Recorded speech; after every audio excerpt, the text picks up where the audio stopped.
السلام علیکم ورحمۃ اللہ۔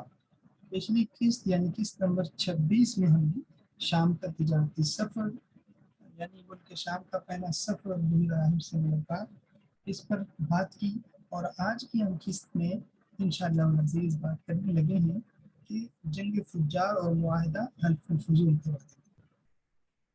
تو مستند روایات سے ثابت ہے کہ آپ صلی اللہ علیہ وسلم کا لڑکپن اور زمانہ شباب دور جاہلیت کے تمام عقل و شرب، لہو و لعب اور دوسری تمام ناپسندیدہ اقدار سے پاک رہا۔ باوجود اس کے کہ عرب معاشرہ سب تپا بدکاری اور بے حیائی میں ڈوبا ہوا تھا، اور ایسے تمام بدعمال عرب معاشرہ میں نہایت ہی پسند کیے جاتے تھے۔ اللہ نے آپ صلی اللہ علیہ وسلم کی ذات پاک کو ان سے محفوظ رکھا۔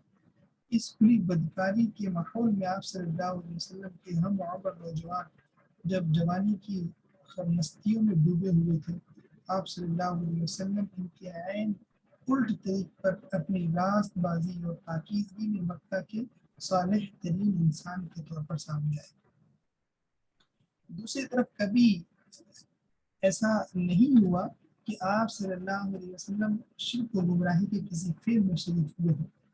خانہ کعبہ کے طواف کے دوران جب مشرکین طرح طرح کی شیطانی اعمال و شرکیہ رسومات میں مبتلا ہوتے، آپ صلی اللہ علیہ وسلم ان سب سے الگ تھلگ اپنا طواف جاری رکھتے۔ اس دوران نہ صرف خود ایسی بدعمالیوں اور شرک و بت پرستی سے دور رہتے، بلکہ دوسروں کو بھی ایسا کرنے سے روکتے۔ آپ صلی اللہ علیہ وسلم اپنی قوم قریش کے اس دین پر کبھی نہیں چلے جس کو آپ صلی اللہ علیہ وسلم کی قوم نے دین ابراہیمی ترک کر کے اپنا لیا تھا۔ اللہ نے آپ صلی اللہ علیہ وسلم کو قبل بعثت ہر قسم کی بے حیائی، بدکاری تمام سے پاک اور صاف رکھنے کے ساتھ ساتھ ارتکاب شرک اور گمراہی سے بھی محفوظ رکھا تھا۔ جنگ فجار میں شرکت، آپ صلی اللہ علیہ وسلم کی عمر 20 سال تھی جب قبیلہ قریش اور قبیلہ کیس اعلان کے درمیان ایک بہت ہی زبردست جنگ تھا۔ یہ جنگ حرب الفجار کے نام سے مشہور ہے۔ بنی کنانہ بھی اس جنگ میں قریش کے اتحادی تھے۔ یہ جنگ چونکہ ان مقدس مہینوں میں لڑی گئی جن میں قتل و غارت کرنا، فسق و فجور ناجائز اور حرام تھا، اس لیے جنگ کو حرب الفجار کا نام دیا گیا۔ قبیلہ قریش کے تمام ذیلی قبائل نے اس معرکہ میں اپنی الگ الگ فوجیں قائم کی تھیں۔ بنو ہاشم کے علمبردار آپ صلی اللہ علیہ وآلہ وسلم کے چاچا جناب زبیر بن عبد المطلب تھے، جبکہ ان تمام قریشی فوجیوں کی مشترکہ کمان حضرت ابو سفیان رضی اللہ عنہ کے والد اور حضرت امیر معاویہ رضی اللہ عنہ کے دادا حرب بن امیہ کے ہاتھوں میں تھی، جو رئیس قریش اور نامور جنگجو تھے۔ ابن ہشام کے مطابق بازار اوکاز میں ہونے والا ایک قتل اس جنگ کی وجہ بنا۔ دونوں ہی فریقوں نے ایک دوسرے کو اس قتل کا ذمہ دار قرار دیا۔ بڑھتے بڑھتے یہ تنازع اتنا بڑھا کہ ان میں جنگ کی نوبت آ گئی۔ چونکہ اس تنازع میں قریش خود کو برسر حق سمجھتے تھے اور پھر خاندان کے ننگ و نام کا بھی معاملہ تھا، اس لیے آپ صلی اللہ علیہ وسلم بھی اپنے چاچاؤں کے ساتھ اس جنگ میں شریک ہوئے۔ لیکن آپ صلی اللہ علیہ وسلم نے دوران جنگ کسی پر ہاتھ نہیں اٹھایا، بلکہ صرف اپنے چاچاؤں کو تیر اٹھا کر دیتے رہے۔ اس کی وجہ یہ تھی کہ یہ جنگ ان مقدس مہینوں میں ہوئی جن میں جنگ کرنا حرام تھا۔ دوسری طرف ایک وجہ یہ بھی تھی کہ دونوں ہی فریق مشرک تھے، اس لیے اللہ نے آپ صلی اللہ علیہ وسلم کو اس بے مقصد قتل و غارت گری سے محفوظ رکھا، کیونکہ مومن کو قتال اور جہاد اور جنگ و جدل کا حکم فقط اس لیے دیا گیا کہ اللہ کا کلمہ بلند ہو اور اسی کا بول بالا ہو، جبکہ یہ جنگ محض نسلی اور قبائلی نام و نمود کے لیے دی گئی تھی۔ چنانچہ جنگ شروع ہوئی تو اول قبیلہ کیس اعلان کا پلہ بھاری رہا، لیکن دوپہر کے بعد قریش بتدریج غالب ہوتے گئے اور بالآخر قریش ہی فتح یاب ہوئے۔ تاہم دونوں طرف کے بزرگوں کی کوششوں سے دونوں قبائل میں صلح کی آواز اٹھی اور یہ تجویز آئی کہ فریقین کے مقتولین گن لیے جائیں، جدھر زیادہ ہوں ان کو زیادہ کی دیت دی جائے۔ چنانچہ اسی پر صلح ہو گئی اور یوں قتل و غارت گری کا سلسلہ تھم گیا۔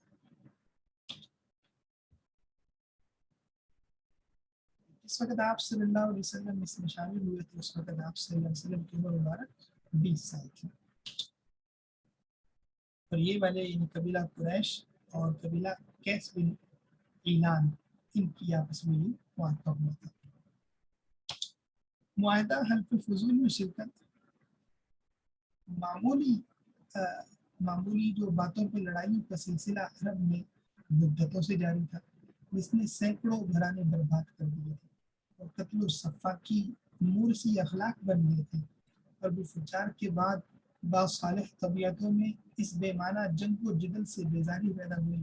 تو یہ خیال پیدا ہوا کہ جس طرح زمانہ سابق میں قتل و غارت گری اور ظلم و ستم کے انسداد کے لیے فضل بن فضالہ، فضل بن وداع اور فضل بن حارث نے ایک معاہدہ مرتب کیا تھا جو انہی کے نام پر حلف الفضول کے نام سے مشہور ہوا، اسی طرح اب دوبارہ اس کی تجدید کی جائے.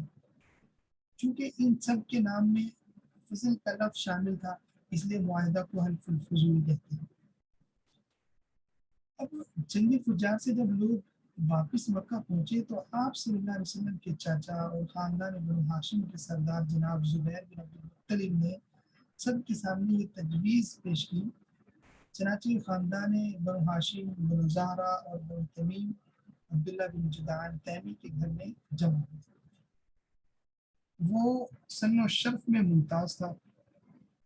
وہاں یہ معاہدہ طے پایا کہ ہم میں سے ہر شخص مظلوم کی حمایت کرے گا اور کوئی ظالم مکہ میں نہ رہ پائے گا، یعنی کوئی بھی ظالم مکہ میں اب نہیں رہے. نبی کریم صلی اللہ علیہ وسلم فرماتے ہیں کہ اس معاہدہ کے وقت میں بھی عبداللہ بن جدعان کے گھر حاضر تھا. اس معاہدہ کے مقابلہ میں اگر مجھ کو سرخ اونٹ بھی دیے جاتے تو ہرگز پسند نہ کرتا، اور اگر اب زمانہ اسلام میں بھی اس قسم کے معاہدہ کی طرف بلایا جاؤں تو بھی اس کی شرکت کو ضرور قبول کروں گا.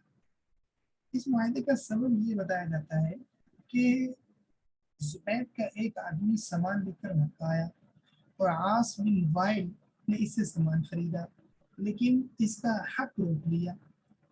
حریف قبائل عبدالدار، مقصول، جمح، سوم اور عادی سے مدد کی درخواست کی لیکن کسی نے توجہ نہ کی. اس کے بعد اس نے جبل ابو قبیس پر چڑھائی کر کے بلند آواز سے چند اشعار پڑھی جن میں اپنی داستان مظلومیت بیان کی تھی. اس پر جناب زبیر بن عبد المطلب نے دوڑ دھوپ کی جو ہے نا وہ عبد المطلب نے اس میں دوڑ دھوپ کی اور کہا کہ یہ شخص بے یار و مددگار کیوں ہے. ان کی کوشش سے اوپر ذکر کیے وہ قواعد جمع ہو گئے. پہلے معاہدہ طے کیا اور پھر آس بن وائل سے زبیدی کا حق دلایا. حلف فضول کا یہ واقعہ حرب الفجار کی 4 ماہ بعد اور آپ صلی اللہ علیہ وسلم کی بعثت سے 20 سال پہلے پیش آیا، جسے قتل و غارت گری اور ظلم و ستم کی روک تھام میں ایک سنگ میل کا درجہ حاصل ہوا. اس لیے اس معاہدہ کو زمانہ جاہلیت کے بہترین معاہدہ کی حیثیت سے یاد رکھا جاتا ہے.